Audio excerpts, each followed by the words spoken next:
L'histoire commence par un rendez-vous entre un homme et une femme. Ils se préparent à se jeter dans une rivière puissante et s'attachent l'un à l'autre pour rester ensemble à jamais. Cependant, dans un cruel retournement de situation, le maléfique Truck-kun sort de nulle part pour traverser la forêt et les éliminer tous les deux.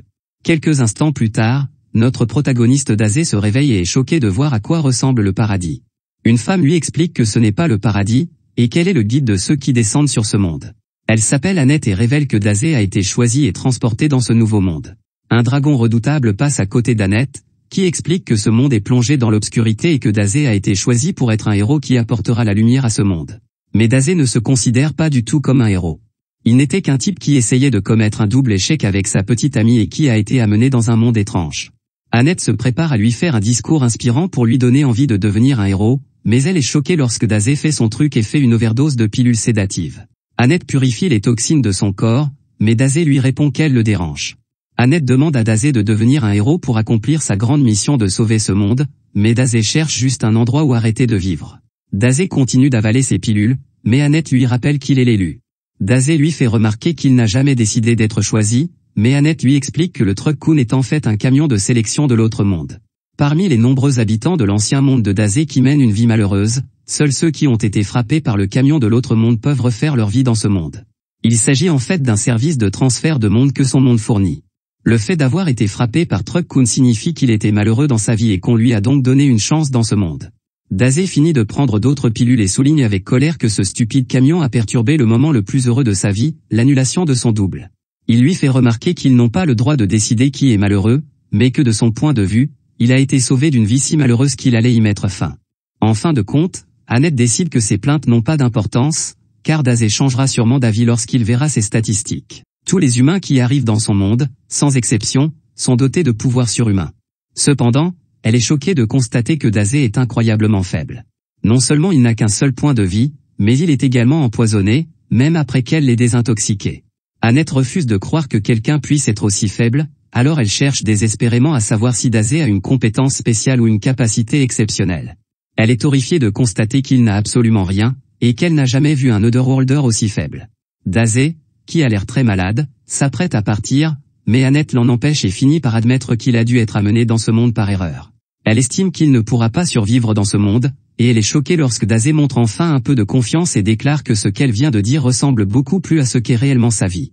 Dazé explique qu'il est considéré comme un raté, quel que soit le monde dans lequel il vit. Annette s'excuse à nouveau pour son erreur et lui demande de rester un peu avec elle. Ce monde est incroyablement dangereux et rempli de monstres, et sa vie s'arrêtera sûrement à la seconde où il sortira. Elle est cependant stupéfaite lorsque Dazé lui dit de ne pas s'inquiéter car il est de toute façon à la recherche de sa dernière demeure. La raison pour laquelle Annette est si choquée est que Dazé est très différent de tous les autres. Avant, Annette était fière de guider les habitants de l'autre monde, et les rencontrer l'enthousiasmait. Cependant, elle a commencé à réaliser à quel point ils étaient prétentieux et arrogants. Bientôt, elle a eu l'impression que son travail consistait simplement à flatter les héros encore et encore, et elle a fermé son cœur. Cependant, sa vie a été bouleversée car Dazé est totalement différent. Dazé se prépare à entrer dans ce nouveau monde dangereux, mais Annette le supplie de choisir d'abord une profession. Dazé déclare qu'il n'a pas besoin de choisir un métier parce qu'il est un écrivain né, et il dit au revoir à la fille qui, selon lui, a de belles oreilles. Au moment où il s'en va, Annette déclare de façon dramatique qu'elle a enfin compris que ce qu'elle attendait, c'était que cet homme entre dans sa vie. Dehors, Dazé se rend compte qu'il ne peut pas lire l'écriture dans ce monde, mais il peut dire qu'il n'y aura pas de café pour lui. À ce moment-là, une voix lui annonce que Dazé a gagné 5 points d'expérience pour avoir découvert une nouvelle zone. Dazé souhaite que la voix s'arrête car il souffre de migraine, mais une voix encore plus forte annonce que Dazé est passé au niveau 2. À ce moment-là, un arbre s'effondre et une jeune fille hurle alors qu'elle est attaquée par un monstre. Elle supplie Dazé de l'aider parce qu'il est un aventurier, mais ce dernier se contente de la regarder en pensant que beaucoup de gens ont des oreilles bizarres dans ce monde. Elle continue de le supplier de l'aider, mais Dazé se contente de lui demander la permission d'écrire un roman sur elle. Dazé finit par comprendre qu'elle veut qu'il la sauve et lui demande de lui accorder un moment.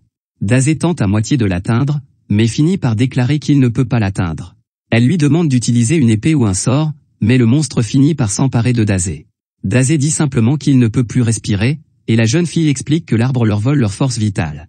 Il ne leur reste que quelques minutes avant de mourir, mais elle est choquée lorsque Dazé lui dit que c'est une bonne nouvelle. Dazé se réjouit de ses derniers instants et fait ses adieux au monde. La jeune fille le supplie de ne pas abandonner, mais Dazé ne réagit pas du tout. Elle est stupéfaite que sa vie se termine d'une manière aussi étrange, Mais elle est encore plus surprise lorsque l'arbre est recouvert d'obscurité et qu'il explose. Dazé est étonnamment toujours en vie, à sa grande déception, et la voix annonce que Dazé a infligé 300 points de dégâts avec son poison. La jeune fille est absolument stupéfaite car ce grand aventurier a éliminé le monstre en lui faisant absorber son poison au lieu de sa force vitale. Dazé passe au niveau 3 et la jeune fille se demande s'il s'empoisonne lui-même. Elle se demande alors pourquoi il fait semblant d'être faible alors qu'il est plutôt fort, mais il explique que cela lui arrive toujours. Il veut cesser d'exister, mais il finit par survivre. Il a essayé 5 fois d'arrêter de vivre, mais cela ne s'est jamais bien passé. La jeune fille ne sait pas pourquoi il est si déprimé, mais elle lui est reconnaissante de lui avoir sauvé la vie, et elle le remercie. Elle lui propose de l'emmener chez elle pour qu'il se repose, et il se présente. Lorsque Dazé touche sa main, il se souvient de sa petite amie Sakan et se demande si elle est aussi venue dans ce monde. La jeune fille lui dit alors avec colère qu'elle ne s'appelle pas Sakan. Elle essaie de lui dire son vrai nom, mais Dazé est déjà dans les nuages en pensant à Sakan. La jeune fille est frustrée car il l'ignore, mais il a une bonne raison. Dazé vient de trouver une raison de vivre dans ce nouveau monde. Il revoit son dernier souvenir avec sa petite amie et déclare qu'il retrouvera Sakan où qu'elle soit dans ce monde. Sa déclaration n'est pas exactement ce qu'elle semble être, car il veut la trouver pour qu'il puisse commettre le double non-vivant à nouveau. De retour auprès d'Annette, elle prie le dieu de son monde pour que Dazé soit protégé. Elle souhaite également le rencontrer à nouveau un jour, et son vœu est exaucé puisque Dazé revient. Elle ne pourrait être plus heureuse de le voir, mais elle est stupéfaite de voir que sa nouvelle amie féline est là aussi. Annette n'arrive pas à croire qu'il a déjà une compagne, mais elle se reprend car Dazé a une question à lui poser. Il veut savoir si Annette a rencontré une fille nommée Sakan, et Annette est horrifiée d'entendre qu'une troisième femme est impliquée. Dazé s'en va car Annette n'a aucune information sur Sakan, mais la féline lui assure qu'il la retrouvera. Elle veut s'arrêter au château de Ross avant d'aller chez elle, mais elle est choquée quand Annette apparaît pour l'empêcher de tenir la main de Dazé. Annette pense qu'il s'agit d'un comportement éhonté, mais le chat veut simplement savoir pourquoi Annette est venue avec eux. Annette étant trop timide pour répondre, le chat comprend qu'elle doit être amoureuse de Dazé. Bien sûr, Annette le nie et déclare simplement que c'est son travail de protéger ce faible étranger. Le fait qu'il soit un autre monde fait comprendre au chat que c'est pour cela que Dazé est si fort, mais Annette lui fait remarquer qu'il est en fait très faible. Les deux se disputent à propos de sa faiblesse, mais le chat révèle que Dazé a vaincu un monstre et lui a sauvé la vie. Annette est horrifiée, car lui sauver la vie signifie qu'ils se sont rapprochés, et elle traite rageusement la jeune fille de chatte voleuse. À ce moment-là, Dazé annonce qu'il a trouvé quelque chose de merveilleux. Il dit que c'est un lit très confortable, mais c'est en fait un cercueil, et il dit aux filles de le réveiller quand elles arriveront à la ville. Dazé dit bonne nuit à Annette et à la fille chat, mais le chat lui fait remarquer avec colère que ce n'est pas son nom. Mais Dazé est déjà endormi et Annette lui fait remarquer que Dazé l'a appelé par le bon nom. Annette se charge alors de traîner Dazé dans son cercueil, mais le chat se demande si c'est vraiment son travail en tant qu'ecclésiastique. Tama finit par se lasser de traîner Dazé dans son cercueil. Elle lui demande de sortir et de marcher, mais il ne répond pas. Les filles commencent à se demander s'il est encore en vie, mais son écran de statut révèle qu'il se repose. Annette est prête à continuer, mais le chat doit lui rappeler qu'elle ne s'appelle pas Tama. Dans son cercueil, Dazé se souvient à nouveau de sa petite amie et promet de la retrouver pour qu'il puisse se dédoubler. Un peu plus tard, les filles réveillent Dazé alors qu'elles sont arrivées au château de Ross. Dazé est émerveillé par ce nouveau monde, et son groupe va à la rencontre du roi Thomas et de la princesse Charlotte. Thomas leur permet de passer la nuit dans son château après leur long voyage, et les filles pensent que c'est un roi très généreux. Thomas n'a cependant qu'une seule condition. Il aime entendre les histoires des voyageurs, et il aimerait donc que Dazé partage un souvenir agréable de son voyage. Dazé propose de lui raconter ce que cela fait de dormir dans un cercueil, mais cela ressemble à une menace pour le roi. Le roi change d'avis et demande plutôt leur avis sur quelque chose. Thomas fait venir un vaillant guerrier nommé Gomez et un ménestrel nommé Otto. Il explique qu'en raison de l'influence du Seigneur des Ténèbres, l'activité des monstres s'est accrue ces derniers temps.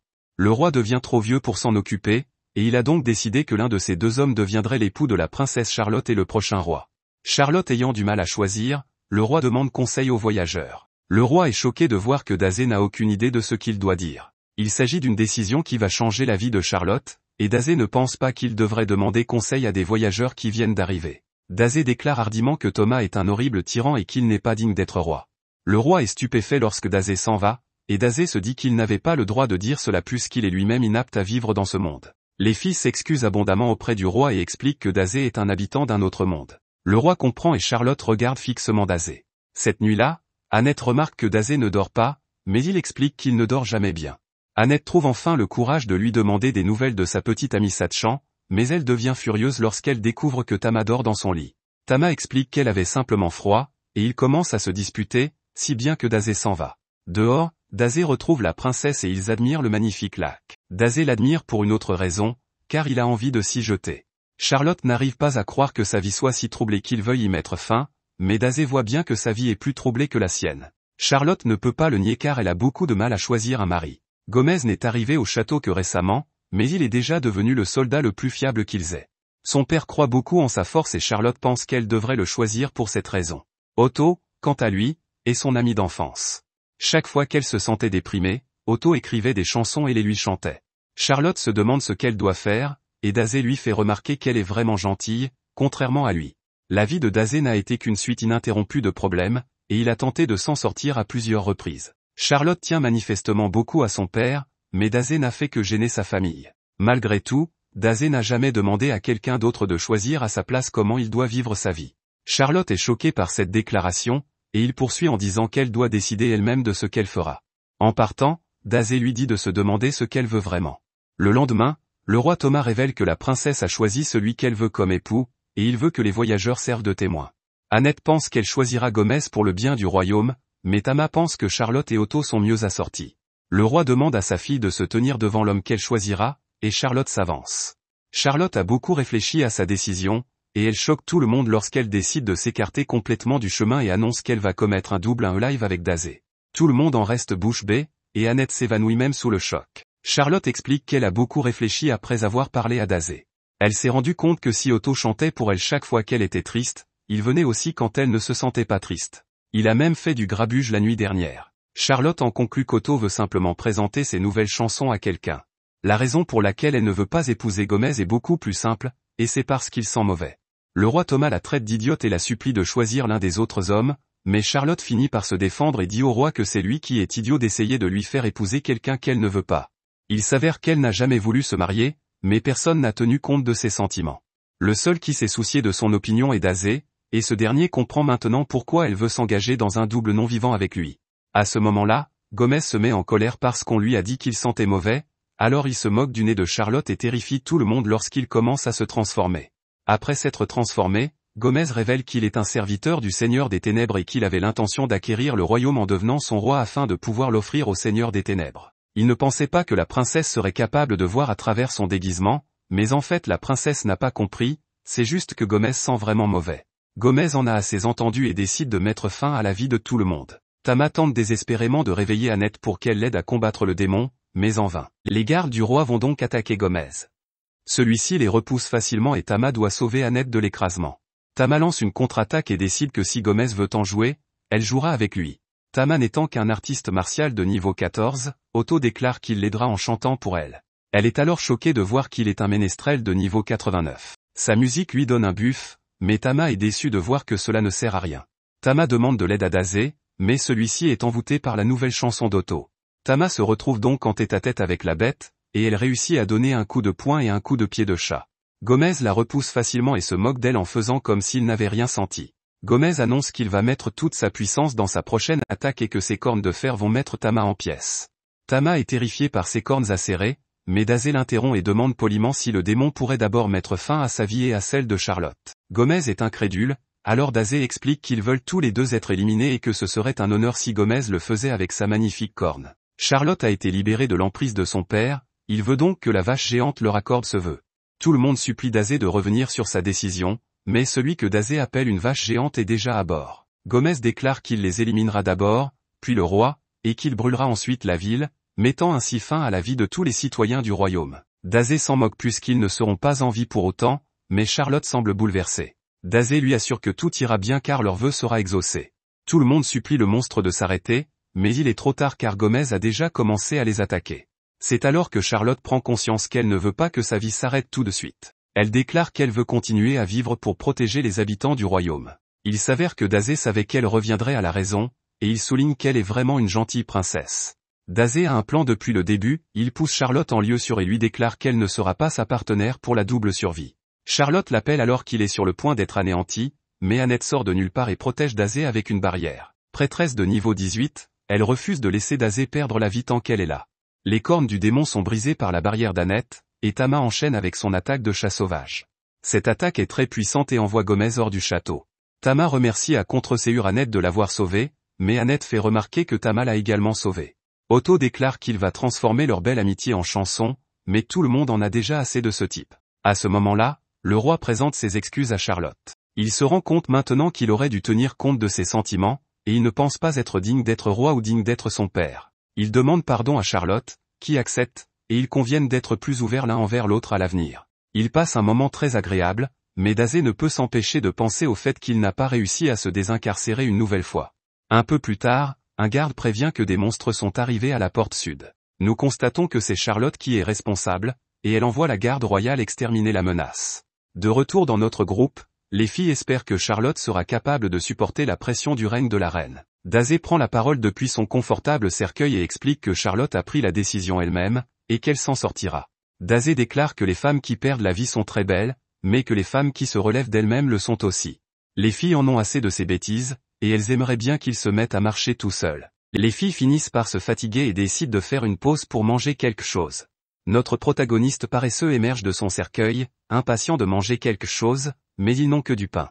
Dazé préférerait manger du tofu bouilli, et Annette décide qu'elle devrait en chercher dans la ville voisine. Le groupe n'est plus qu'à quelques jours d'atteindre la ville natale de Tama, mais Annette aimerait qu'il s'arrête dans un temple. Normalement, un autre habitant de la planète arrive à l'un des 4 temples de ce monde et se dirige directement vers le château du Seigneur des Ténèbres. Cependant, le but de Dazé n'est pas de vaincre le Seigneur des Ténèbres, mais de retrouver Sachan.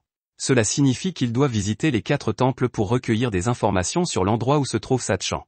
Tama est choqué car cela signifie que s'ils ont du mal à la trouver, ils devront faire le tour du monde. Annette ne veut même pas que Dazé combatte le Seigneur des Ténèbres parce que c'est trop dangereux, et Tama la taquine une fois de plus en lui disant qu'elle est amoureuse de lui.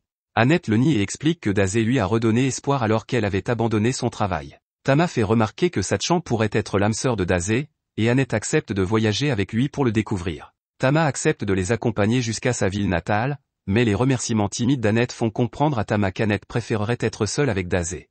Annette a quitté son travail, et Tama se demande si elle sera autorisée à entrer dans le temple. Annette n'est pas inquiète, car la prêtresse en chef du temple voisin est une amie très chère. De plus, Annette ne s'est pas contentée de quitter son poste sans préavis, elle a envoyé sa lettre de démission en utilisant son familier. Ce familier fait sa première apparition, mais en grignotant la tête de Dazé. Annette gronde le petit monstre, mais elle s'énerve encore plus lorsqu'elle apprend qu'il n'a pas remis sa lettre de démission. Dazé fait remarquer que la petite bête est plutôt loyale pour être revenue auprès de son maître, et il la nomme Mélo. Mélo semble s'être pris d'affection pour lui, mais Dazé souhaite simplement se reposer. À ce moment-là, Dazé doit dire à Mélo de se calmer, car il commence à paniquer et un dragon terrifiant apparaît. Les dragons sont les monstres les plus puissants de ce monde, et ils terrifient les filles en poussant un cri. C'est alors qu'une fille l'appelle Ryuka et lui demande d'arrêter. Annette et Tama sont confuses lorsque la jeune fille s'approche du dragon et lui disent de faire attention. Elles sont choquées, cependant, lorsque cette fille parle une autre langue au dragon et l'apprivoise. La jeune fille suppose que le groupe d'Annette et de Tama a déjà subi des pertes à cause du cercueil, et elle leur recommande de quitter cette zone, qui est incroyablement dangereuse. Dazé sort de son cercueil en pensant qu'il est temps de manger, et les filles demandent à l'étranger de pardonner son comportement grossier parce qu'il est un autre monde. La jeune fille est furieuse d'entendre cela, et elle jure d'éliminer tous les habitants de l'autre monde. Elle libère un pouvoir qui terrifie les filles, et son attaque doit être bloquée par la barrière d'Annette. Annette fait de son mieux pour repousser l'attaque, mais son bouclier finit par être brisé. Notre groupe est gravement blessé, car l'attaque de la jeune fille a causé d'énormes dégâts dans la zone, et Annette admet que la magie de la jeune fille est incroyablement puissante. Les filles jurent de protéger Dazé à tout prix, mais l'inconnu les met à genoux grâce à son pouvoir. Le symbole de l'inconnu terrifie encore plus Annette car il s'agit du symbole du Seigneur des Ténèbres en colère. À ce moment-là, les filles sont choquées lorsque Dazé se lève, car il en a assez de tous ces comportements dangereux. Il leur fait remarquer qu'elles n'ont rien à voir avec tout cela. Dazé rappelle à la jeune fille qu'elle est à la recherche d'être d'un autre monde et qu'il est son seul adversaire. Il lui dit de faire ce qu'elle veut et lui révèle qu'il est prêt à mettre fin à sa vie à tout moment. Ses amis le supplient d'arrêter, mais il est trop tard, l'inconnu exauce son vœu et lui transperce la poitrine avec son bras. Les filles sont terrifiées, Dazé s'effondre sur le sol et l'inconnu révèle qu'elle s'appelle Valdelia. Annette et Tama s'évanouissent, mais Valdelia est choquée lorsque Dazé révèle qu'il est toujours en vie. Il peut voir que Valdelia a beaucoup de haine en elle, et Dazé dit qu'il peut comprendre. Il a déjà perdu la raison à cause d'une haine intense. Valdelia est terrifiée de le voir encore en vie lorsqu'il s'approche d'elle, et Dazé dit que ses yeux sont très tristes. Dazé aimerait savoir pourquoi, mais la terreur de Valdelia la pousse à s'enfuir avec son dragon. Elle n'est toujours pas rassurée par ce qui vient de se passer et se demande qui est Dazé. Un peu plus tard, nous voyons que Mélo a ramené notre trio au temple où il devait se rendre. La prêtresse se précipite vers Annette, mais celle-ci lui dit que Dazé a besoin de soins médicaux immédiats. Il est très mal en point, et la prêtresse demande à tous les prêtres d'apporter toutes les potions de guérison dont ils disposent. Un peu plus tard, nous voyons que Dazé va bien et qu'il achète du poison. Le vendeur explique que le poison est plus efficace lorsqu'il est lancé sur un monstre, mais il est choqué de voir que Dazé le boit. Tama est furieux car il vient de faire une guérison miraculeuse, mais les prêtresses sont heureuses de voir qu'il se porte bien. La prêtresse Esha explique qu'elle n'a jamais rencontré de Sachan, mais qu'elle s'inquiète surtout de savoir pourquoi Annette voyage avec un autre être vivant. Elle est contente qu'Annette ait quitté son travail parce qu'elle est trop pure pour cela, mais elle est contrariée de voir qu'elle voyage avec un autre être du monde. Esha déteste les habitants de l'autre monde parce qu'ils utilisent les dons que les dieux leur ont accordés pour des raisons égoïstes. C'est alors qu'un étrange rappeur du nom de Kotaro demande aux filles d'arrêter de se disputer et de s'amuser avec lui. Elle l'ignore, mais Kotaro fait la démonstration de son talent surpuissant de production de masse. Cette compétence lui permet de produire une quantité illimitée de monnaie mondiale, et il propose aux filles de leur acheter tout ce qu'elles veulent. Esha se débarrasse du type, mais il promet de les faire payer, et Esha fait remarquer que tous les habitants de l'autre monde sont comme ce type. Annette explique que Dazé est différent, mais Esha peut dire, rien qu'en le regardant, qu'il est aussi destructeur que les autres. Annette continue de plaider en sa faveur et souligne qu'il a changé toute sa vie. À ce moment-là, Dazé demande de l'argent pour acheter de la drogue. Annette lui donne de l'argent en toute décontraction, tout en essayant de dire à Esha qu'il n'est pas du tout destructeur. Esha est alors choqué d'apprendre que Dazé n'a pas de don. Malgré cela, Dazé s'est battu contre le Seigneur des Ténèbres pour ses amis. Esha est stupéfaite d'apprendre cela, car le Seigneur des Ténèbres Kurosei a été détruit par un autre sorcier il y a 7 jours. Tama est tout aussi choquée par cette nouvelle, et les deux filles se réjouissent car cela signifie que la paix est enfin revenue dans leur monde. Mais cela les amène à se demander qui était la fille au dragon.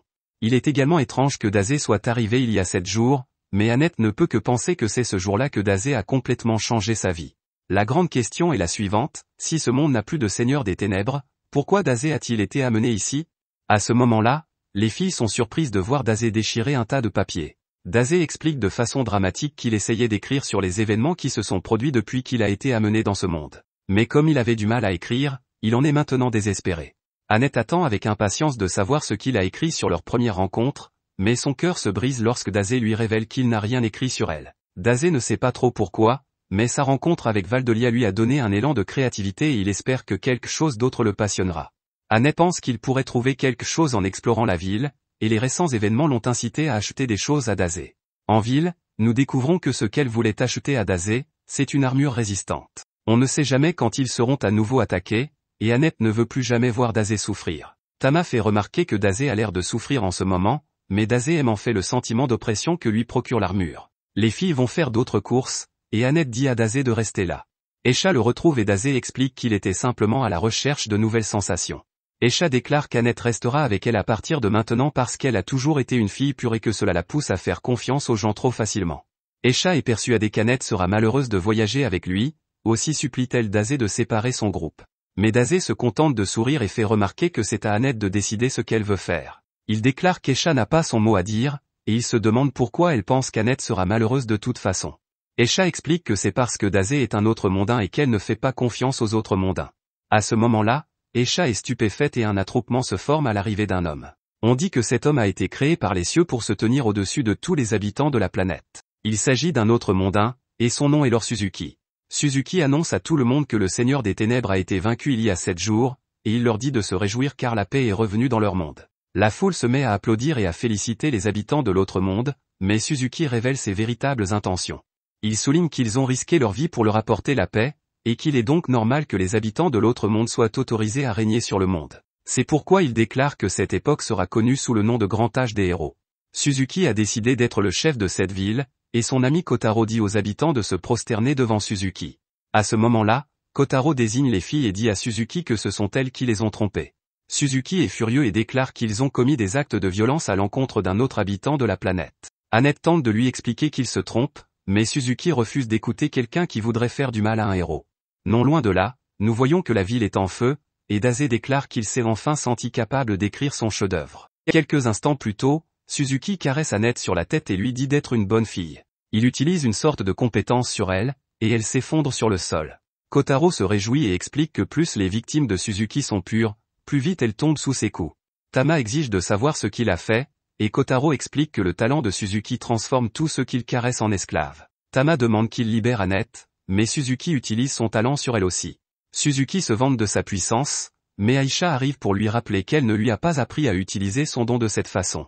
Elle déclare que la ville ne tombera jamais sous son contrôle, et tous les habitants sont d'accord avec elle. Suzuki décide alors de détruire la ville et envoie ses loups attaquer tout le monde. Il demande à Aisha de l'appeler héros et lui dit d'être heureuse parce qu'il a l'intention d'utiliser son église comme château. La ville est maintenant en feu et le chaos s'installe. Tama est sous le contrôle de Suzuki et attaque Dazé comme un animal sauvage. Dazé se rend compte qu'Annette avait raison de porter une armure depuis le début, car on ne sait jamais qui peut attaquer. Tama parvient à détruire son armure, mais le casque finit par l'assommer par accident.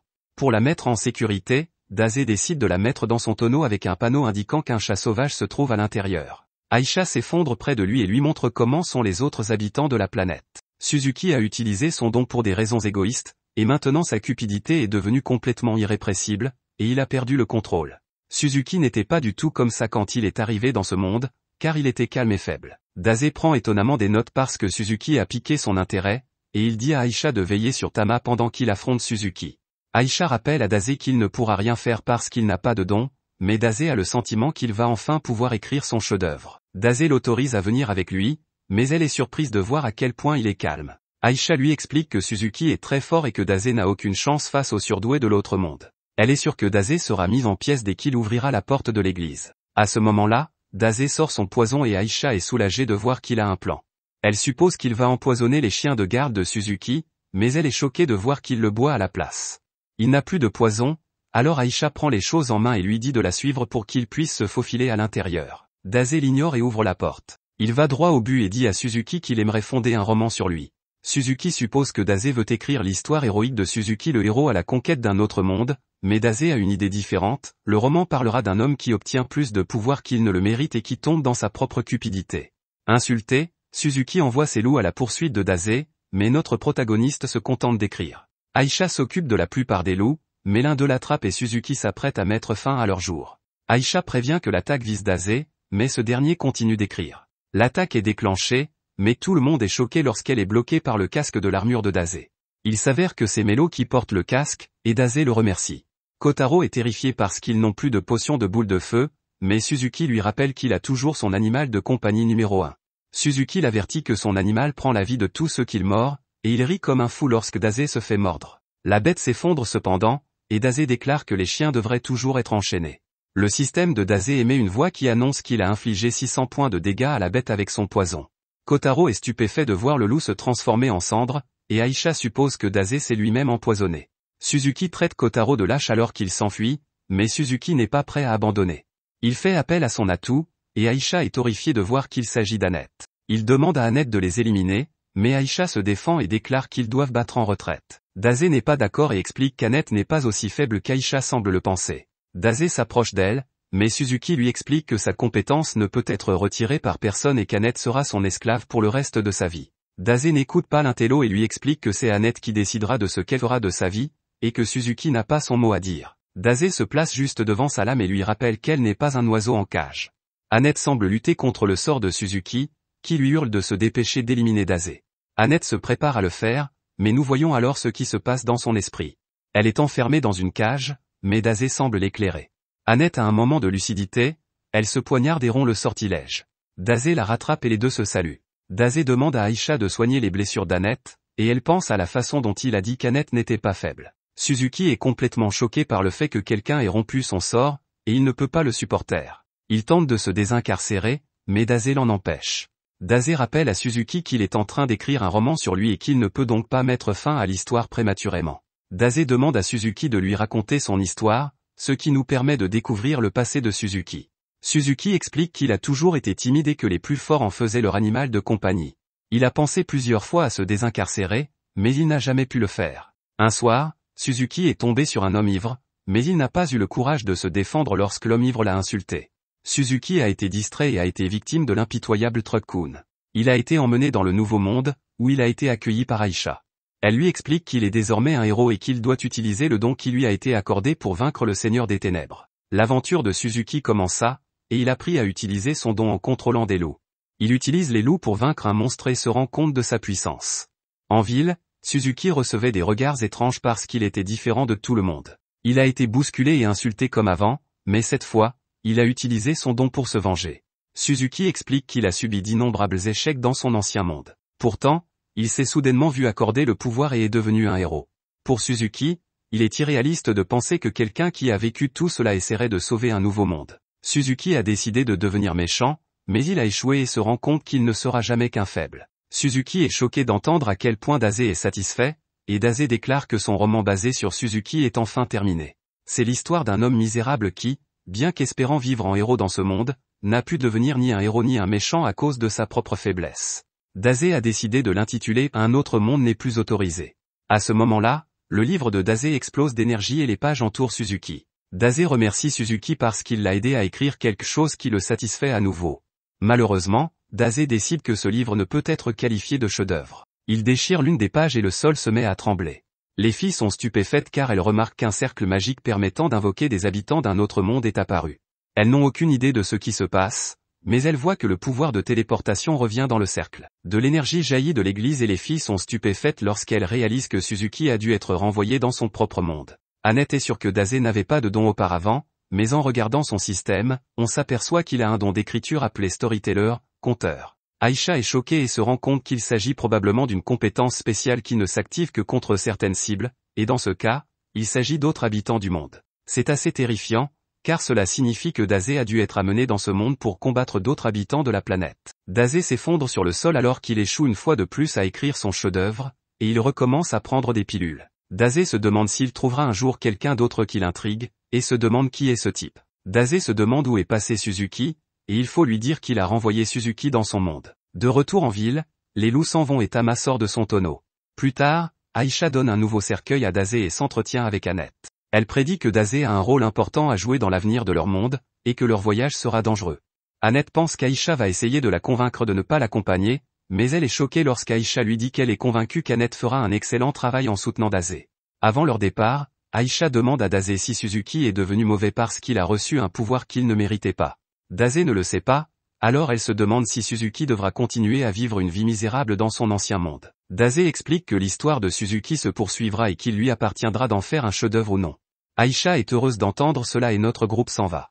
Nous retrouvons ensuite Suzuki dans son ancien monde. Il vient de passer un entretien d'embauche et on lui dit qu'il peut commencer demain. Suzuki se dirige vers l'extérieur et nous voyons un morceau d'une des pages du livre de Dazé qui dit « À suivre ». Ailleurs, Aïcha doit se rendre dans une autre cathédrale pour rencontrer les autres archevêques. Celui qui s'appelle Wolf s'est remis à boire parce que sa juridiction est remplie de nains. Il dit qu'Aïcha a de la chance parce que sa juridiction a des demi-humains et qu'elle n'a pas à s'occuper de nains toute la journée. Un troisième membre arrive et reproche à Wolf d'être spéciste. Wolf félicite ce type pour avoir été non seulement le premier non-elfe à être nommé prêtre, mais aussi pour avoir atteint le rang d'archevêque. Ce gros bonhomme rouge est un gobelin, et il fait remarquer que l'espèce d'une personne n'a pas vraiment d'importance. Il y a même des elfes qui ont un comportement honteux. Wolf est insulté, mais le cardinal Miller arrive pour mettre fin à leur dispute. C'est lui qui a convoqué les prêtres et il se prépare à entendre les rapports. Juste à ce moment-là, un autre prêtre arrive de façon embarrassante et s'excuse d'être en retard. La nouvelle fille s'appelle Aria et remplace Annette. Elle dit qu'elle n'a rien à signaler, mais qu'elle doit s'excuser lorsque Miller fait remarquer qu'une fille a récemment hérité du trône dans sa juridiction. Le gros bonhomme rouge s'appelle Elton, et son rapport révèle que la situation est toujours aussi paisible dans sa juridiction. Wolf, qui supervise le pays du désert et de la terre, n'a rien d'important à signaler. Il y a des conflits fréquents entre les nains, mais rien d'extraordinaire, et ils s'attaquent même parfois aux loups. Aïcha se présente au nouveau et révèle dans son rapport qu'un autre monde s'est déchaîné et a détruit la moitié d'une ville. Miller explique que c'est justement à cause de ces créatures qu'il a convoqué cette réunion. Le Seigneur des Ténèbres a déjà été vaincu par un groupe d'altermondialistes et le pape a donc décidé de sceller les cercles magiques qui relient leurs mondes. Cela signifie qu'ils ne convoqueront plus d'autres mondes. Elton se réjouit de la fin de leur combat contre le Seigneur des Ténèbres et Wolf est soulagé de ne plus avoir à s'occuper de ces êtres d'un autre monde. Cependant, Miller devient très sérieux et révèle qu'il y a un nouveau problème. Les 7 habitants de l'autre monde qui ont vaincu le Seigneur des Ténèbres ont revendiqué les terres du Seigneur des Ténèbres et en sont devenus les nouveaux maîtres. Les autres sont choqués, mais la situation ne fait qu'empirer, car les habitants de l'autre monde ont envoyé une déclaration au pape. Leur intention est de transformer toutes les terres en une utopie. Le pape est bouleversé, car il croyait que les habitants de l'autre monde étaient des anges envoyés pour sauver ce monde, et il les aimait pour cette raison. Or, ces gens qu'il considérait comme ses propres enfants ont sorti les crocs contre lui et ont déclaré la guerre au monde. Les 7 anges qui ont sauvé le monde sont devenus 7 anges déchus qui menacent maintenant le monde. Mais ce n'est pas tout, car d'autres démons déchus ont commencé à semer le chaos dans chaque région. Et comme si tout cela ne suffisait pas, la fille du Seigneur des Ténèbres, Valdelia, constitue toujours une menace. Les archevêques ont pour mission de protéger la paix de ce monde, mais ils ne peuvent pas croire que les habitants de l'autre monde sont devenus leurs ennemis. Si les habitants de l'autre monde travaillent ensemble, ils deviendront certainement une menace plus grande que ne l'était le Seigneur des Ténèbres. Arya se demande comment ils pourront combattre une telle menace et Aisha repense au pouvoir de Dazé. Aisha déclare qu'il y a peut-être un moyen de vaincre les habitants de l'autre monde, et elle parle de Dazé aux autres évêques. Elle leur explique qu'il a utilisé son don pour renvoyer un habitant de l'autre monde dans son propre monde. Les autres sont stupéfaits d'apprendre qu'un tel pouvoir existe, et le pape arrive pour demander si cela est vraiment possible. Tout le monde s'incline devant lui et le pape déclare que Dazé est peut-être la lueur d'espoir au milieu de toutes ces ténèbres. Le pape est intrigué par lui et charge Aisha de lui en dire plus sur Dazé. Ailleurs, un homme demande à une femme si elle pense à son bien-aimé. Celle-ci ne parle pas, mais fredonne une chanson. L'homme explique que leurs alliés sont partis vers diverses contrées. Quant à eux deux, ils resteront là où ils sont et observeront ce que réserve ce monde. Ailleurs, notre duo décide de s'arrêter dans une ville avant d'arriver à destination. Une voix annonce que Tama a atteint le niveau 17, mais elle n'est pas ravie de monter en niveau juste en traînant un cercueil. Un gamin leur indique où se trouve l'auberge et leur propose de leur donner des informations qui les aideront dans leurs aventures. Ce gamin leur explique ce qu'on appelle un service d'introduction de héros. Il s'agit d'un service qui confie à des extraterrestres le soin d'accompagner les personnes qui n'ont pas confiance en leurs compétences, afin de leur assurer un voyage sûr et confortable. Tama pense aux méchants habitants de l'autre monde qu'elle a rencontrés, mais l'enfant lui rappelle que les habitants de l'autre monde sont des héros qui ont pour mission de sauver le monde. Le service de présentation de héros est une idée commerciale que le gamin a eue. Il propose donc aux filles de les présenter à un habitant de l'autre monde pour seulement 40 000 $. Tama décline une offre aussi stupide, mais Annette s'empresse de commander un valeureux guerrier. Tama la gronde, mais Annette lui répond que c'est un petit prix à payer pour la sécurité de Dazé.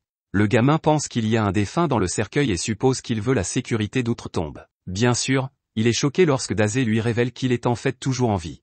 Les filles expliquent que Dazé est aussi un héros, mais l'enfant ne pense pas du tout qu'il en a l'air. Il se présente sous le nom de Nyr, prend l'argent d'Annette et va leur chercher leur aventurier.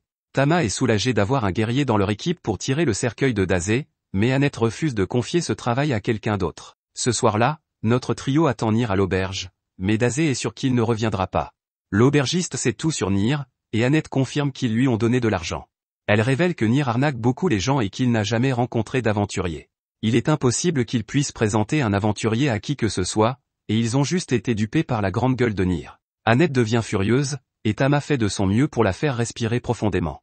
Nyr est orphelin et il gagne sa vie en trompant les visiteurs qui viennent en ville. Comme il n'y a pas d'adulte dans sa vie pour le gronder, il est devenu la bête noire de la ville. L'aubergiste est persuadé que les héros dont parle Nyr n'existent pas, car s'ils existaient, ils auraient déjà sauvé Nyr. Ailleurs, nous retrouvons Nyr sous un pont, et il fixe une épée. Ce moment de tristesse est interrompu lorsqu'il est capturé par un groupe mystérieux. Ce groupe lui prend tout l'argent qu'il a économisé et lui annonce qu'il compte mettre fin à ses jours. Nyr devient furieux et déclare que ses amis des autres mondes viendront le sauver.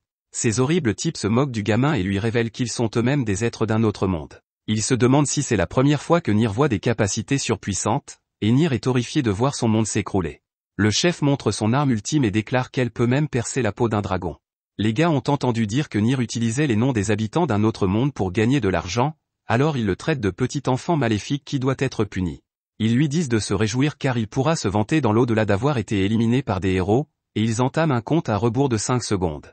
Nyr a perdu tout espoir car il a toujours pensé que les habitants de l'autre monde étaient des héros. Il se prépare à ce que sa vie soit finie lorsque le compte à rebours se termine et qu'on lui tire dessus, mais Dazé sort de nulle part pour le sauver. Dazé dit qu'ils n'ont pas le droit de s'appeler des héros et accuse les menteurs comme eux d'être à l'origine de la mauvaise conduite des enfants.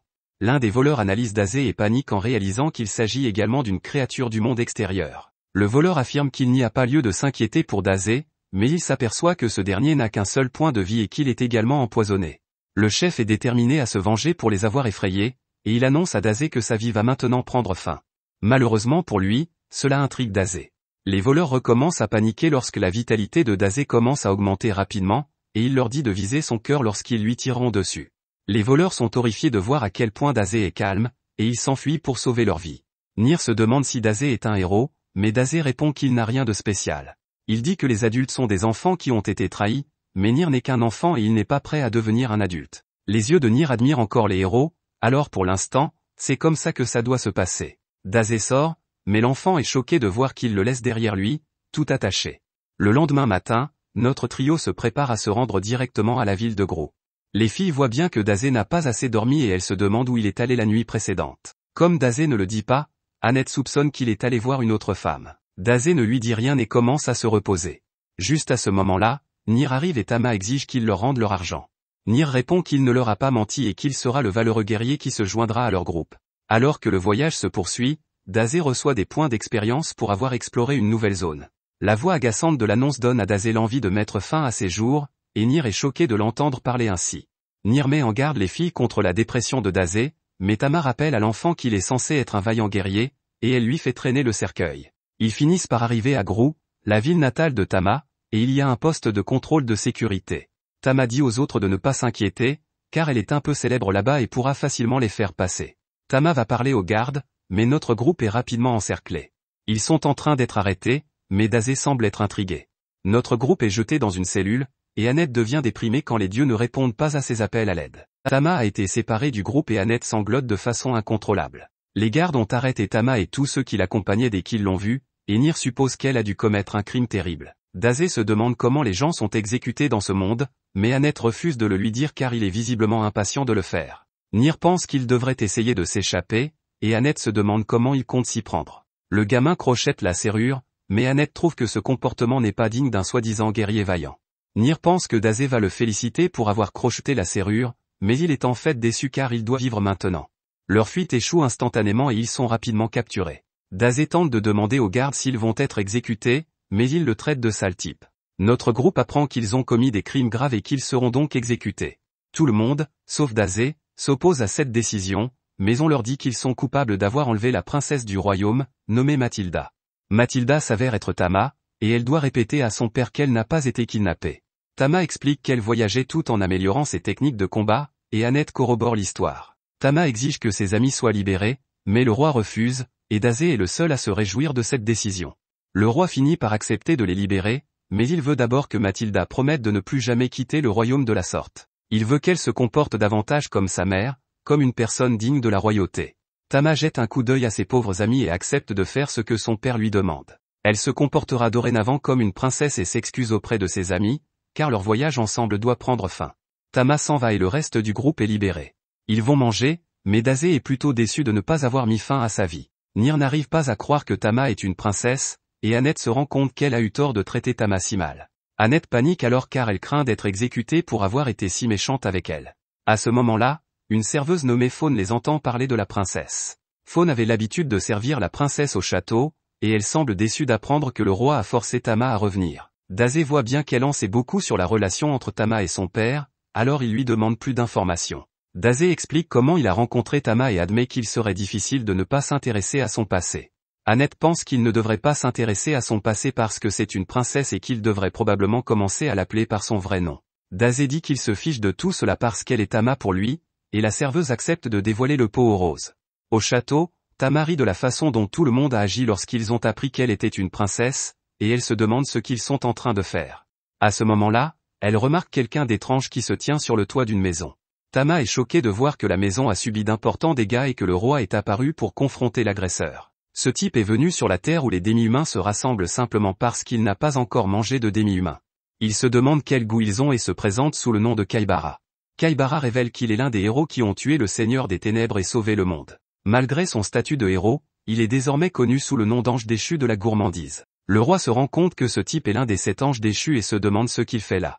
La réponse de Kaibara est simple, il est venu consommer la nation entière. Kaibara montre le don qu'il a reçu de Dieu, mais les troupes sont déterminées à lui montrer pourquoi elles ont appelé Grou une nation de héros. Il s'apprête à attaquer ce type, mais Kaibara utilise son don pour les dévorer vivants d'un simple claquement de doigts. Le don de Kaibara lui permet de manger ce que la bouche géante mange, et il dit que les troupes ont un goût épouvantable. Kaibara ne veut pas manger des troupes dégoûtantes et préfère consommer des femmes. Le roi choque ses troupes car il prévoit de combattre Kaibara seul, et il dit à Kaibara qu'il ne le laissera pas partir vivant. Le roi est un guerrier de niveau 56, et il démontre sa puissance en bloquant les attaques de Kaibara avec le sol. Kaibara tente de se moquer de lui, mais le roi réussit à porter une puissante attaque de foudre. Kaibara faisait semblant d'être blessé et repousse le roi. Il admet que l'attaque aurait détruit une personne normale, mais il explique que son corps est bien plus résistant que celui de n'importe qui d'autre. La raison en est qu'il a mangé un tas de golems l'autre jour. Le roi devient très sérieux alors que de l'électricité commence à couler de son poing, et le bras droit du roi se demande s'il a l'intention d'utiliser sa technique ultime. C'est choquant car cela signifie qu'au lieu de capturer Kaibara, le roi va le détruire. Le roi dit que Kaibara ne mérite aucune pitié après avoir éliminé ses troupes, et il déclare qu'il va détruire Kaibara en une seule attaque. Les deux hommes foncent l'un sur l'autre, mais le roi est choqué lorsque Tama les arrête. Kaibara est excité de voir la demi-fille, mais Tama est terrifiée lorsqu'elle réalise qu'il était l'homme sur le toit. Tama se prépare au combat en déchirant sa robe en lambeaux, mais le roi lui dit de rester en arrière. Il lui dit qu'elle ne pourra jamais remplacer quelqu'un qui s'appelle Léon, ce qui la contrarie visiblement. De retour avec le groupe, la serveuse révèle que Tama avait un frère jumeau. Il s'appelait Léon et devait hériter du trône. Avec Tama et Léon en tête, tout le monde pensait que la paix serait éternelle dans le royaume. Cependant, il y a 10 ans, Léon et la reine perdirent la vie au cours d'une tempête. Le roi a porté le deuil pendant très longtemps, et Tama a décidé de prendre la place de Léon pour soulager son père. C'est une histoire assez triste, mais Dazé semble satisfait pour une raison ou une autre. Malheureusement pour Tama, sa décision vient de créer un profond fossé entre elle et le roi.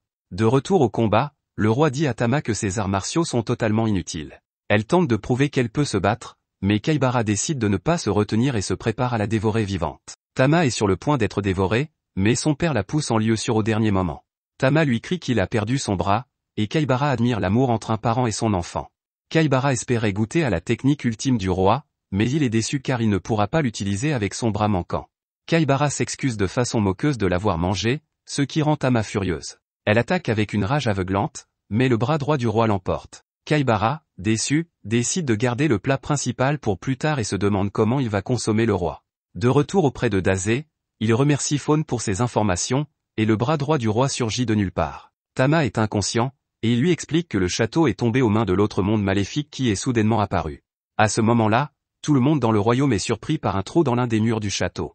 Tout le monde s'inquiète en voyant le roi ligoté, et Kaibara déclare qu'il est le nouveau roi du pays. Kaibara leur assure qu'il n'est pas là pour les opprimer, et qu'il ne veut qu'une chose en tant que roi.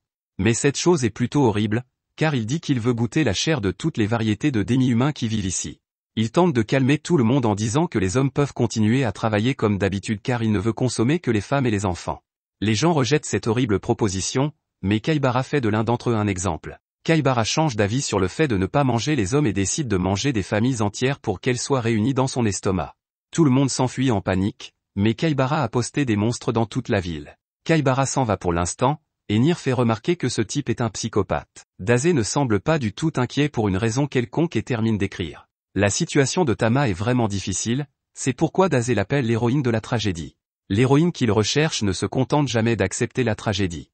Il demande donc à Tama d'ouvrir les yeux et de lui montrer le reste de son histoire. Cela provoque un flashback rapide de l'époque où Tama était avec sa mère. Tama se réveille et cherche frénétiquement son père. Les autres lui expliquent que Kaibara s'est emparé de la capitale et qu'il a l'intention de manger ses concitoyens. Tama, furieuse, est empêchée de s'en prendre à Kaibara, et on lui rappelle que le roi n'avait aucune chance contre lui. Tama révèle que son père a échoué parce qu'il essayait de la protéger, et elle jure de protéger cette nation.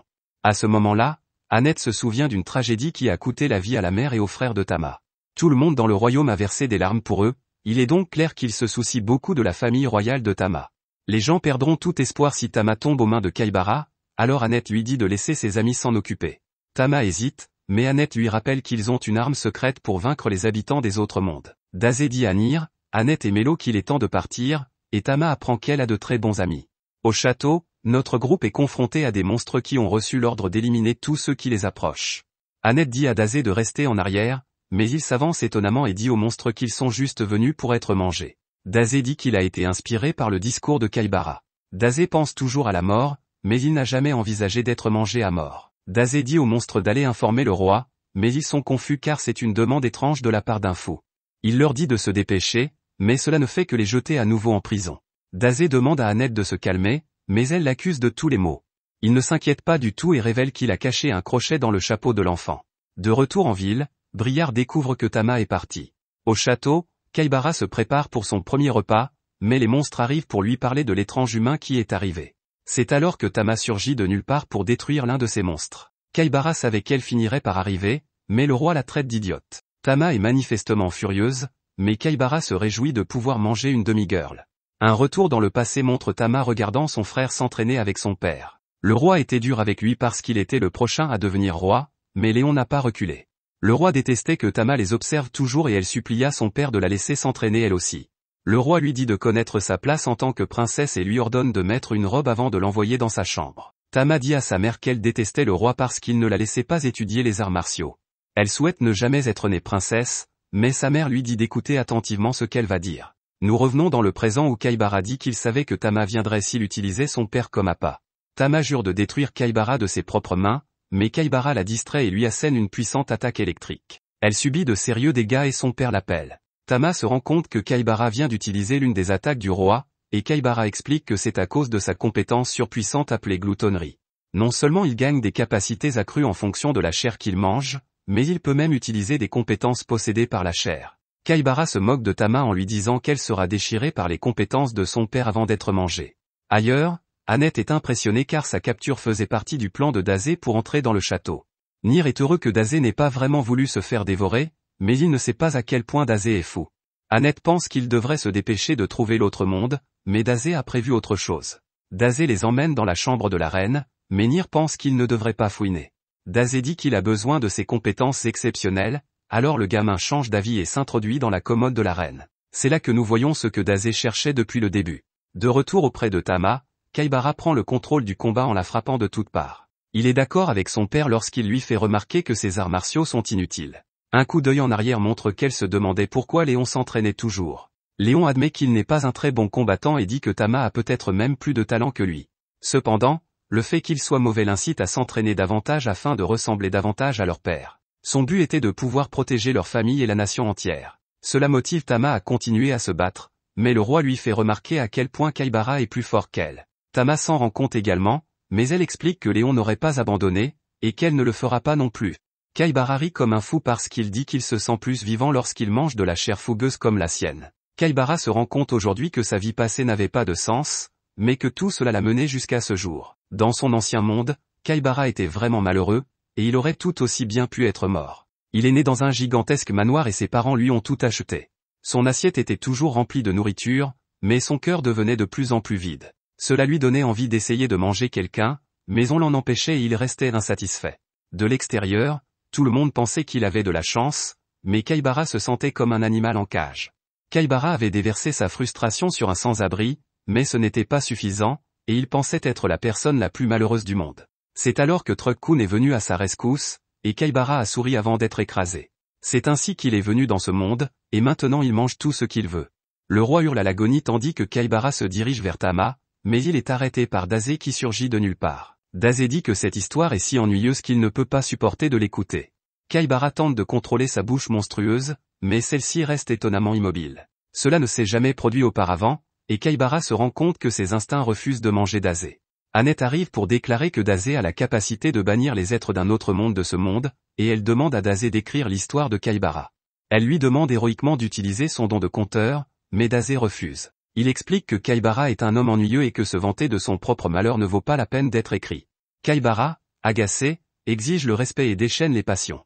Il jure d'éliminer tout le monde avant de manger la princesse, et Tama se dit que tout cela est de sa faute. Si elle avait réalisé qu'elle ne serait jamais Léon, rien de tout cela ne serait arrivé.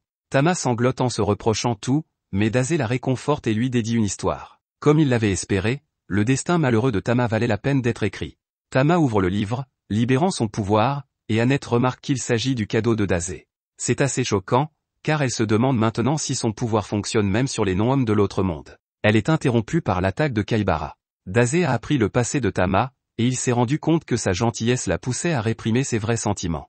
Pour cette raison, elle était liée à la vision que son père avait d'une princesse idéale. Après la tragédie de sa famille, Tama a voulu aider son père à se sentir mieux. Pour ce faire, elle tente désespérément de remplacer son frère, qui était le prince idéal. Mais le roi se méprend sur ses intentions. Cela ne fait que nuire à leur relation, et Tama finit par perdre de vue sa véritable personnalité. Cependant, Dazé lui rappelle que sa mère lui a dit qui elle était censée être. Tama revient à ce souvenir, où sa mère lui a dit de vivre sa vie comme elle l'entendait. Tama était persuadée que le roi ne le permettrait jamais, mais sa mère lui a dit de ne pas s'inquiéter car elle pouvait le convaincre. Elle lui a dit que le roi voulait simplement que Tama soit heureuse, et Tama est choquée de se souvenir de tout cela. Tama est déchirée entre l'idée d'être une princesse comme le veut son père et celle de vivre comme un prince idéal à la place de son frère. Dazé dit que ni l'un ni l'autre n'est la solution, et qu'elle est simplement Tama. Tama est choquée par ces mots, et elle est finalement capable de se libérer des chaînes qui la retiennent. Kaibara s'aperçoit alors de ce qui se passe, mais il est trop tard car Dazé dit à Tama que c'est à elle d'écrire la suite de l'histoire. Tama commence à briller, et le roi est choqué de voir ce qu'on appelle l'écusson de la bête divine. Un coup d'œil en arrière montre que Léon a été impressionné par cette marque sur Tama. Elle était assez faible à l'époque, mais il était clair qu'elle développerait l'écusson à l'avenir. Léon voulait en parler à son père, mais Tama savait qu'il n'en serait pas ravi. Il s'avère que le roi les a entendus, mais l'emblème n'est plus apparu depuis ce jour. Le roi reconnaît qu'il est responsable de son enfermement car il voulait protéger Tama du danger. Le roi se rend compte qu'il a été stupide et demande à Tama de lui pardonner. Kaibara déclare qu'il vient de finir de digérer la chair du roi et qu'il peut utiliser toute sa puissance. Il se moque de Tama, car elle ressemble à un personnage d'anime qui vient d'éveiller ses pouvoirs. Il déclare que cela n'arrivera pas, car il les dévorera tous.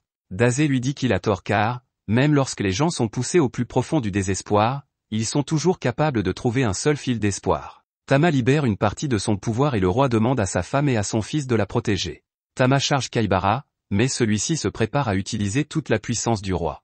Tama s'avère bien trop rapide pour que Kaibara puisse la suivre, elle utilise sa technique ultime, appelée le croc du roi, et l'utilise pour détruire Kaibara. Elle s'effondre dans les bras du roi, et Annette se précipite pour la soigner.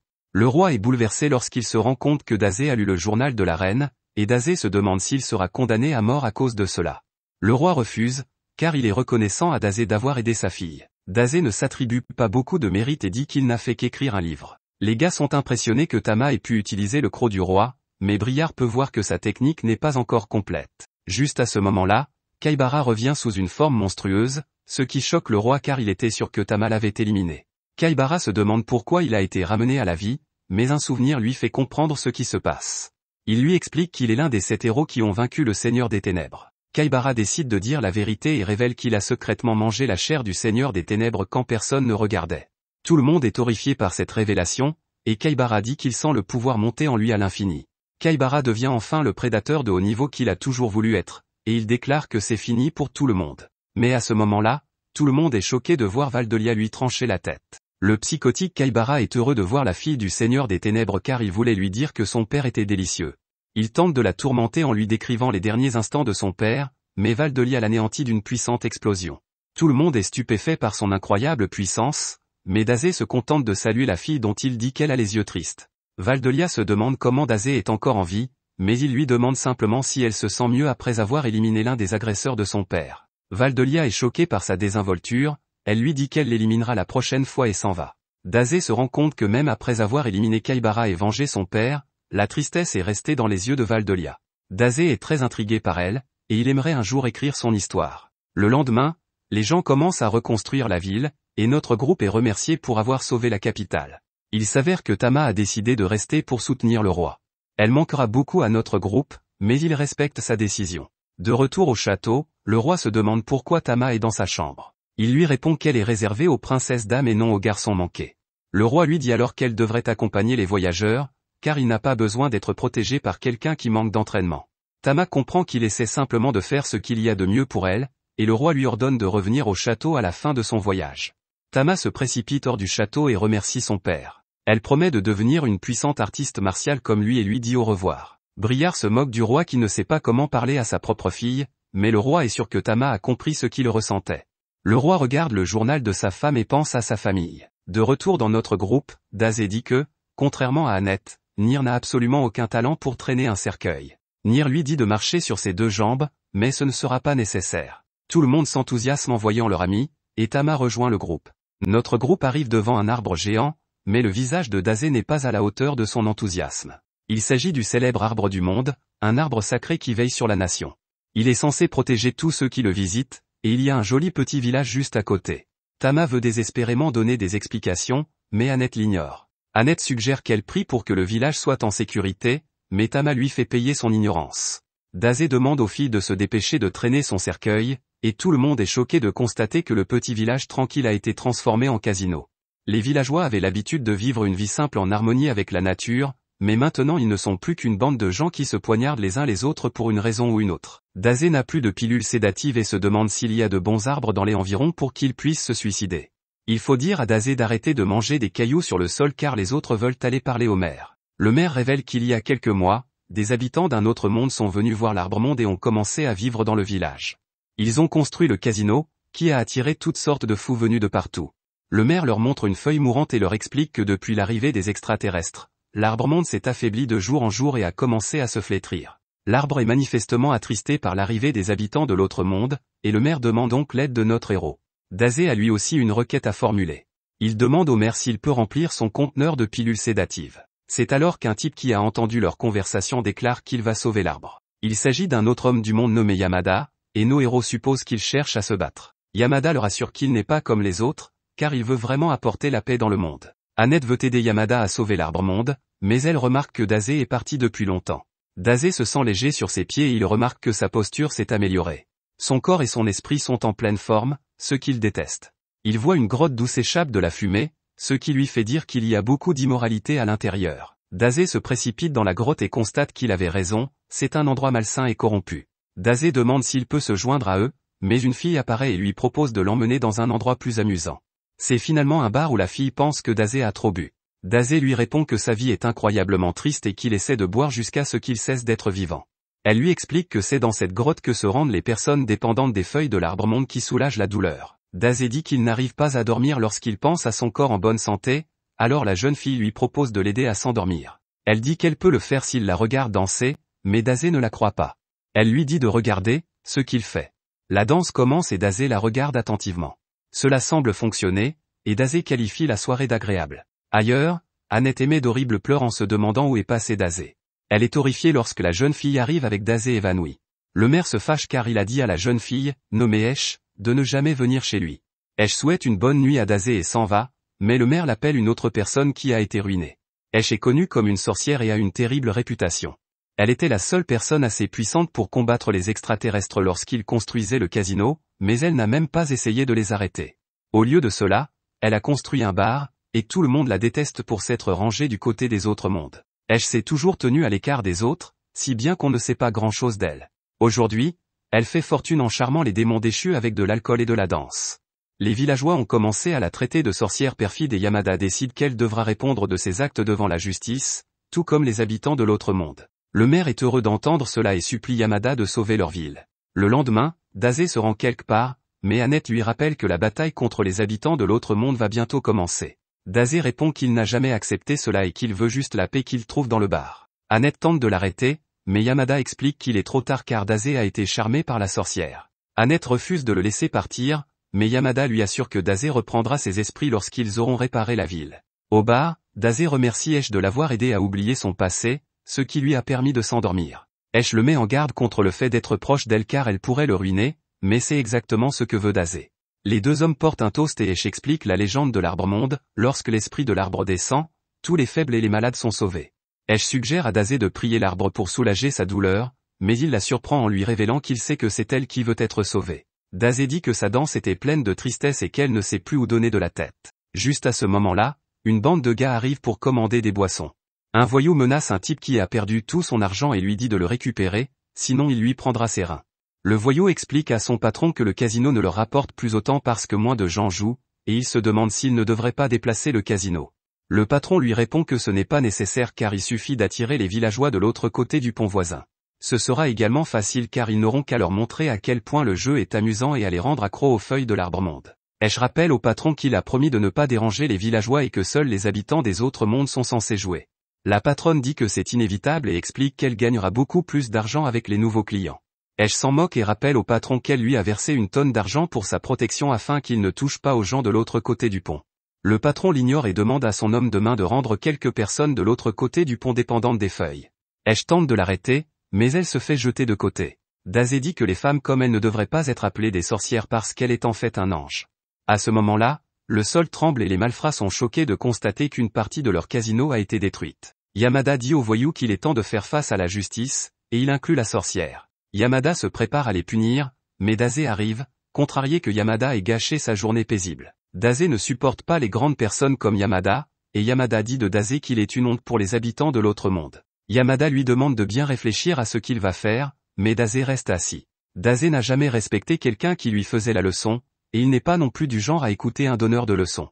Yamada décide de lui montrer à quoi ressemble un comportement juste. Il attaque tous les voyous en même temps, et son pouvoir de jugement éclate quelques instants plus tard. Ce type est vraiment très fort, et les voyous décident de s'enfuir. Esh le remercie d'avoir sauvé la ville, et Yamada est heureux de voir qu'elle est revenue à la raison. Les habitants de la ville célèbrent Yamada comme leur héros, mais ils traitent Esh de traître. Il pense qu'elle travaillait avec les extraterrestres et se demande combien d'argent elle a gagné grâce à ses exploits.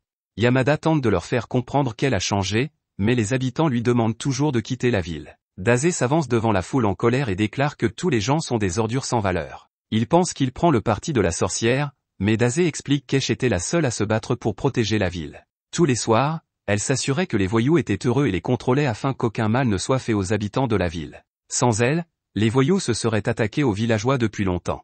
Dazé l'appelle la vraie sauveuse de la ville et il fait honte à tout le monde de lui avoir jeté des pierres. Personne ne le croit, alors Esh dit que ce n'est pas grave, et elle s'excuse auprès de tout le monde en partant. Tout le monde se réjouit d'avoir réussi à chasser la sorcière de la ville, mais Yamada est horrifié. Dazé savait que cela arriverait depuis le début, car il explique que la frontière entre la justice et le mal est floue. Yamada se demande si c'est de sa faute, mais Dazé ne sait pas. Tout ce qu'il sait, c'est que cette ville a volontairement laissé partir son propre protecteur. Nos héros partent, mais le maire a une autre requête pour Yamada. Les habitants de l'autre monde ont fait fortune en vendant les feuilles de l'arbre-monde, ils ont donc décidé de poursuivre cette pratique et de vendre même les feuilles. Yamada est horrifié d'entendre cela, mais le maire lui explique que l'arbre-monde sera ressuscité et qu'il leur accordera encore plus de bénédictions. Le maire veut que Yamada devienne le garde du corps de la ville afin qu'il puisse à nouveau faire régner la justice si la sorcière et les habitants de l'autre monde tentent de revenir. Yamada n'arrive pas à croire à cette sombre tournure des événements, et le maire lui offre 10% de tous les bénéfices. Yamada réfléchit aux paroles de Dazé et se demande ce qu'il a fait. De retour auprès de nos héros, Dazé se dit qu'il n'est pas différent de tous les habitants du village. Dazé n'a pas pu sauver Esh, et tout le monde ressent la même chose. À ce moment-là, tout le monde est stupéfait de voir l'arbre-monde se dessécher. Le maire est horrifié de voir tous ses plans détruits, et personne ne comprend ce qui s'est passé. De retour auprès de Dazé, Esh réapparaît sous une forme de vie complètement différente et remercie Dazé de l'avoir comprise. Elle espère qu'il trouvera la paix dans sa vie et disparaît. Heureusement pour notre garçon Dazé, elle remplit sa bouteille de pilules sédatives. Dazé se souvient qu'elle avait dit que lorsque l'esprit de l'arbre descendrait, il exaucerait les souhaits des malades, et Dazé comprend ce qu'elle était vraiment. Dazé trouve un moment de paix et avale ses pilules. Un peu plus tard, notre groupe traverse un désert. La lumière du soleil atteint vraiment Tama, mais Dazé espère que le soleil le transformera en un morceau de cendre. Il n'y a rien en vue, et notre groupe se demande si c'était une bonne idée d'emprunter cette route jusqu'au prochain temple. Nier explique qu'il connaît les déserts, ce qui explique pourquoi il s'est bien comporté pendant tout ce temps. Nier voyage depuis un certain temps, mais il est originaire de la région. Il se considère comme un expert du désert et donne donc une leçon aux autres. Tout d'abord, il dit qu'il fait trop chaud pour les monstres et les bandits pendant la journée, et qu'il devrait donc être en sécurité. Mais il se trompe lourdement, car des bandits apparaissent. Ce sont des chasseurs, et notre groupe a pénétré sur leur territoire. Nier se demande s'il s'agit des habitants de l'autre monde, mais Tama s'en moque et se prépare à se battre. Annette dit à Dazé de se retirer dans son cercueil, mais il y fait très chaud. Une bataille s'engage et les filles parviennent à abattre l'un des bandits. Toru, le chef des bandits, remarque que Dazé a été vaincu par le soleil. Toru s'apprête à l'attaquer, mais Nier se prépare à l'arrêter. Toru se moque de Nier qui n'a manifestement jamais tiré une épée auparavant, mais Nier déclare qu'il est un vaillant guerrier. Toru veut que Nier lui montre ce qu'il sait faire, mais il l'avertit que dégainer son épée signifie qu'il est également prêt à mourir. Toru prévoit d'attaquer avec son scorpion, dont le poison mettra fin à la vie de Nier en moins d'une heure. Toru est choqué lorsque Dazé s'anime de nulle part et lui dit de mettre fin à ses jours dans la douleur. Toru s'exécute en plongeant la queue de scorpion directement dans la poitrine de Dazé, et il fait tourner sa moto pour lui injecter plus de poison. Malheureusement pour lui, cela se retourne contre lui et son cycle de scorpion est détruit. En effet, le poison qui circulait déjà dans le sang de Dazé était plus fort que celui du scorpion. Nier veut protéger Dazé lorsque Toru s'apprête à l'attaquer, mais il est encore trop terrifié. À ce moment-là, tout le monde s'arrête en entendant un hurlement de loup, et les bandits s'enfuient. Nier s'en veut d'avoir eu trop peur pour agir et s'excuse auprès de Dazé. Nier se considère comme un lâche, mais Dazé lui fait remarquer que personne n'est jamais un héros au départ, mais qu'il le devient après avoir été tourné en dérision. Il est temps de continuer, et Annette demande au valeureux Nier s'il peut ouvrir la voie.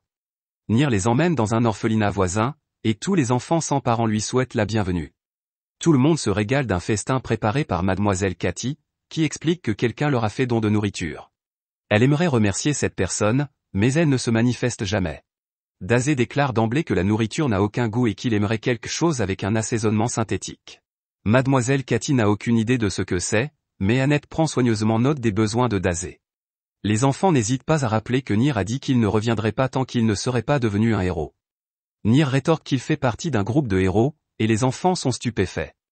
Ils veulent absolument rencontrer ce héros, mais ils sont déçus d'apprendre qu'il s'agit de Dazé. Dazé explique alors qu'il n'est pas un héros, mais un simple écrivain. Mais les enfants sont encore plus excités à l'idée qu'il leur raconte une histoire. Dazé commence à leur raconter une histoire vraiment déprimante, et mademoiselle Cathy lui demande d'arrêter.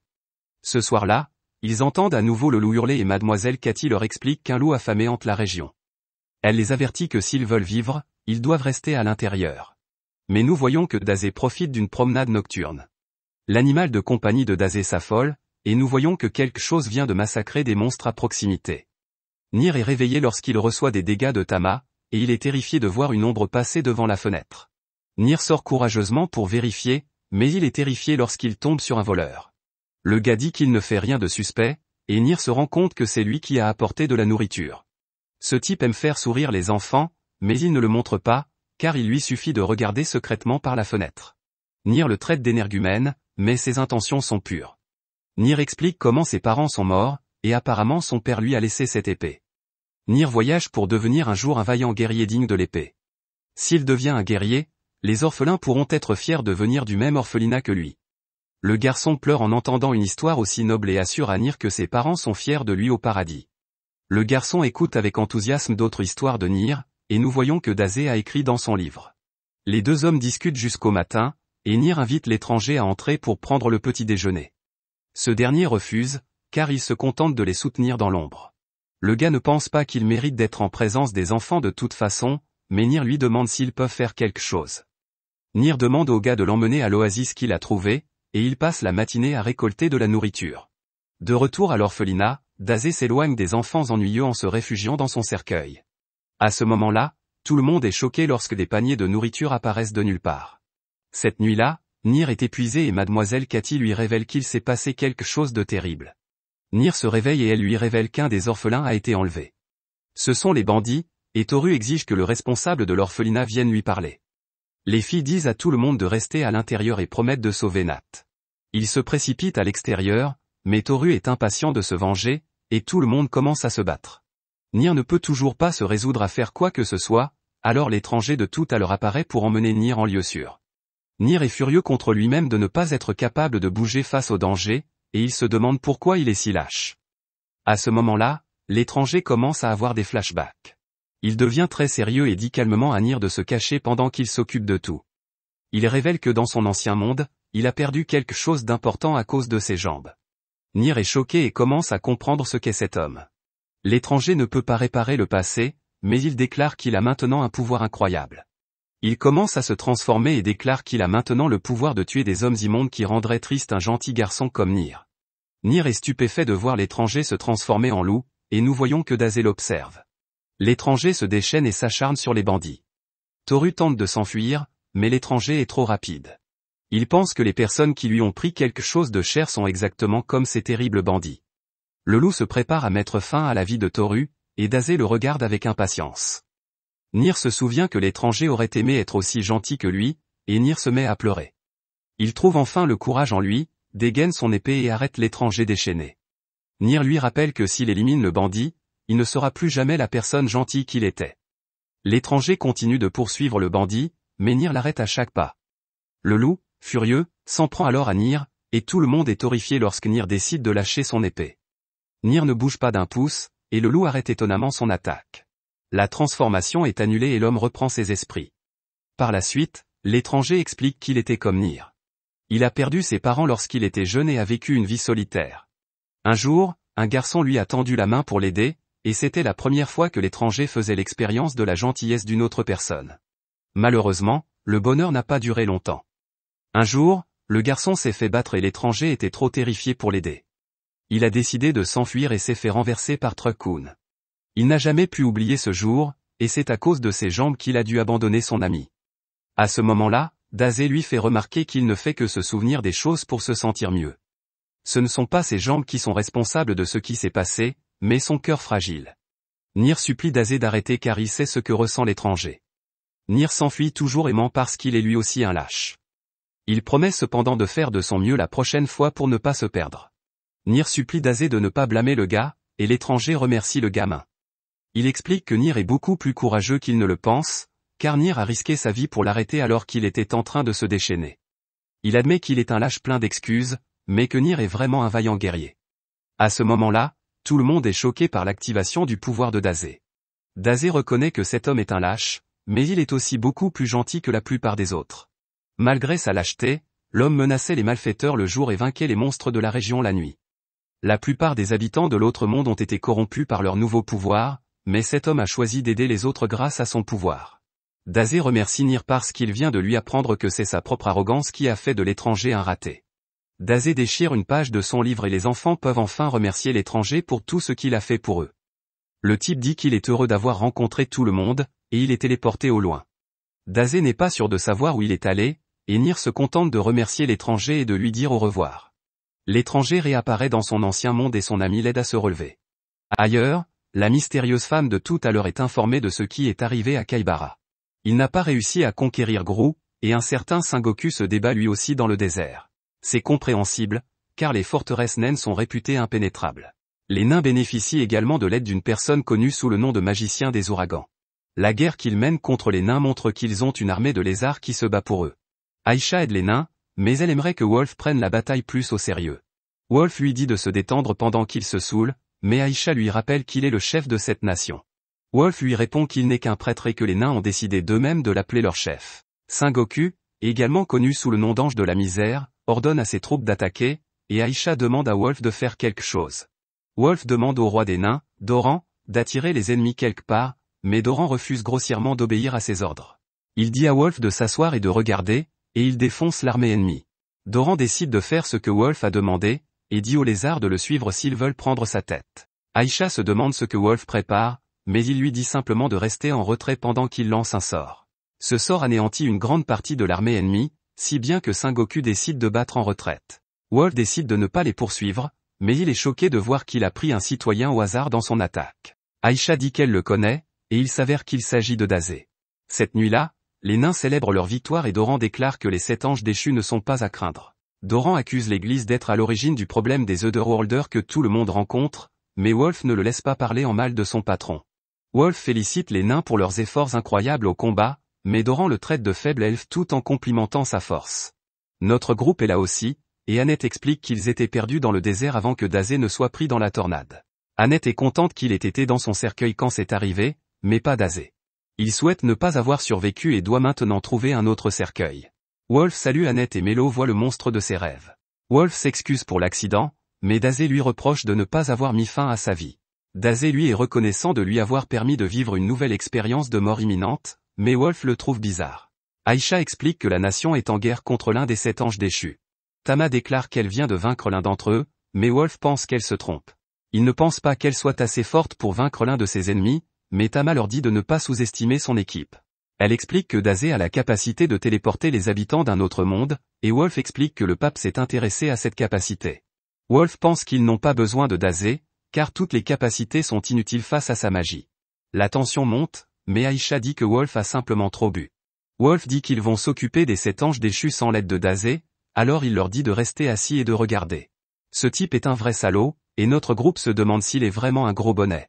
Aisha répond que oui, et qu'il est connu sous le nom de magicien des tempêtes. C'est sans aucun doute l'un des plus puissants sorciers du monde, même les 7 anges déchus sont impuissants face à sa magie et à son intelligence. Ailleurs, Sengoku retourne à la base ennemie, et on se moque de lui parce qu'il a battu en retraite. Il prévoit de participer lui-même à la bataille la prochaine fois, afin de garantir la victoire. L'homme bien habillé lui répond que ce ne sera pas nécessaire, car il envoie dans le désert quelqu'un qui connaît très bien le magicien des tempêtes. Il s'agit d'une petite fille, et il demande à l'ange déchu de la cupidité si elle est prête. De retour au château, Dazé voit bien que Melo s'ennuie de la fille monstre, et il ressent sa douleur. Il dit que l'amour unilatéral est la plus grande forme d'amour, et qu'il devrait profiter de son angoisse. Melo frappe à nouveau le crâne de Dazé, mais le petit monstre a visiblement le cœur brisé. Dazé regarde son collier en se souvenant de sa petite amie, et il dit à Melo qu'ils peuvent chercher le monstre ensemble. Il explique qu'ils se ressemblent beaucoup, car ils ne sont tous les deux que des hommes stupides qui errent dans ce monde à la recherche d'une femme. Dazé pense qu'il devrait appeler le monstre Rose fait Melo, mais Melo déteste clairement ce nom. Dazé est inconscient et pense qu'il l'aime. Ils finissent par la trouver, à la grande joie de Melo, et Dazé remarque que son maître est très populaire auprès des femmes. Dazé dit que Wolf est à peu près l'opposé de Melo, et ils suivent le couple. Wolf est découragé lorsqu'il frappe à la porte de quelqu'un et qu'on l'ignore, et Dazé se rend compte que Wolf est en fait exactement comme Melo. Même un homme à femme comme Wolf poursuit sa propre bien-aimée.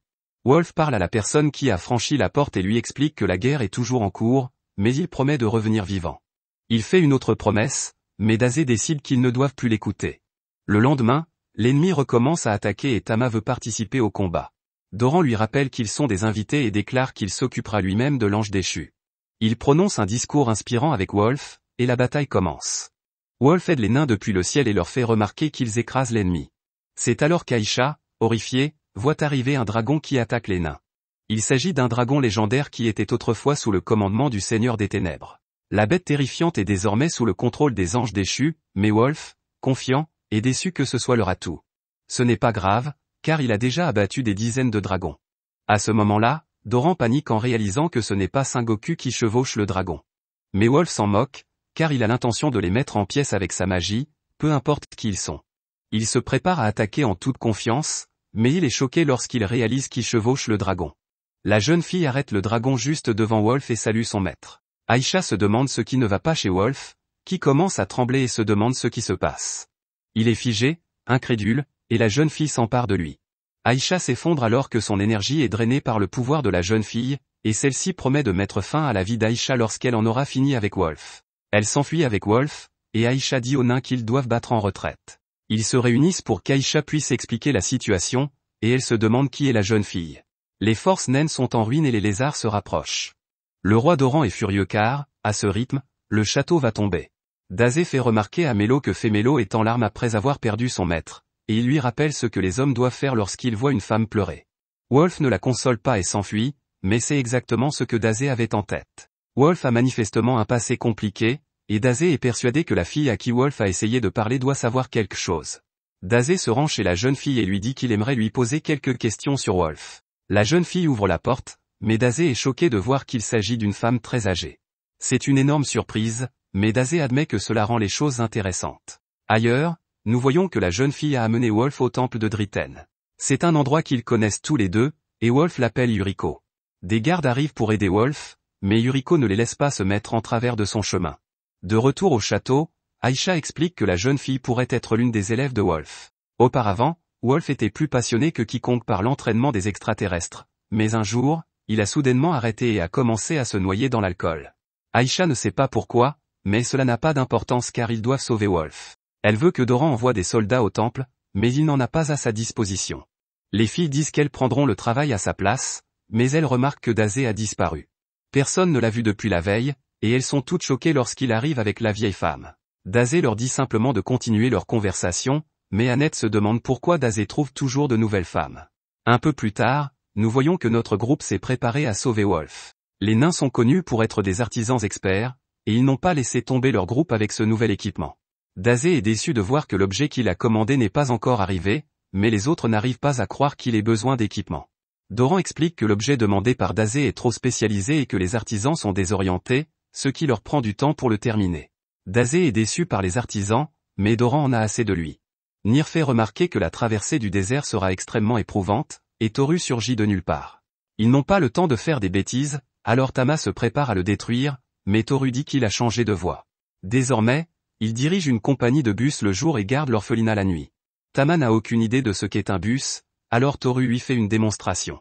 Il utilise son pouvoir sur un monstre à proximité et révèle qu'il a la capacité de transformer tout ce qu'il touche en véhicule. Tout le monde monte dans le bus, mais Toru refuse de laisser monter Dazé après ce qu'il a fait à son précieux animal de compagnie l'autre jour. Le bus décolle et les filles le supplient d'aller chercher Dazé, mais il refuse. Dazé jette un coup d'œil au morceau de son précieux cercueil et déclare que c'était le seul véhicule qui lui était destiné. Dazé décide d'attendre là, mais la vieille dame le supplie de l'emmener chez Wolf. C'est surprenant car elle n'a pas dit un seul mot jusqu'à présent, et elle déclare qu'elle doit se rendre auprès de Wolf. Dazé est indifférent, comme toujours, mais Melo veut y aller aussi. Dazé en a assez de l'obsession de ceux qui poursuivent ceux qu'ils aiment parce qu'ils font fi de la raison. Ils ne font pas non plus preuve de bon sens et ne se soucient pas d'importuner les autres. Cependant, comme il s'agit d'une belle histoire, Dazé accepte d'emmener la vieille femme chez Wolf. Merci d'avoir regardé mon récapitulatif. Abonnez-vous à la chaîne pour plus de vidéos.